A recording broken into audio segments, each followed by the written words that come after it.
For my IB project, I decided to create a wrestling stat tracker. It was more than just a stat tracker. It keeps track of all the matches and the match data. When your program is first launched, you'll see a window that looks like this. It will have new matches and previous matches. As of now, I have not created the system for previous matches, but when you enter the new matches, you can see that you can select from a file for the home team, create a new home team, or do the same for the visitor team. Once you select one of these, either from a file or from a new home team, you will be prompted into a window that looks like this. This data shows the rosters for both the home team, in this case Newark Academy, and the visitor team. The information for this is all read through from a CSV. As you can see here, the weight class is listed over here as long as the last name and the first name of each competing wrestler. There are two CSVs in each file, and they're read separately. From this, you can also add a new wrestler. So by typing in the weight, 106, last name, first name Brendan, last name Seyfried, you can add the wrestler. What this will do is it will add the wrestler to the file. Unfortunately, I wasn't able to add it to the screen as of now because you have to update the screen, and I haven't created software in order to update the screen yet.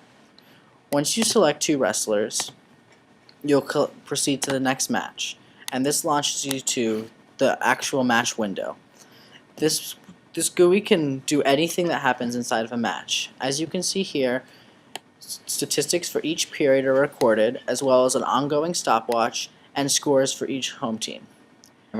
Once the start button is clicked, the timer will count down from 2 minutes or whatever time for each period to 0. Inside each period, the user can click buttons for each team depending on how the wrestler scored. For example, if the home team scored a takedown, you would click T2 and you can see the same letters are showed up in the specific period, as well as 2 points are added to the team score, or to the wrestler's score. The same is true for the visitor team. When I added 2 points, takedown 2, it was showed up in the wrestler diagram for the given wrestler, and 2 points were added to the visitor's score. If I stop the timer, and go down to 2 minutes, just to reset the clock, we can start it again. And as you can see, it automatically takes the user to the next period. When the match is over, the user stops the match and all the data is recorded. Once the match is ended, 3 points, or the number of points earned due to the given match, will be added here, which is the overall team score. Because this was a first match, 3 points were added to the home score and 0 were added to the visitor score. The same process can be repeated over and over again for each wrestler and for each different match.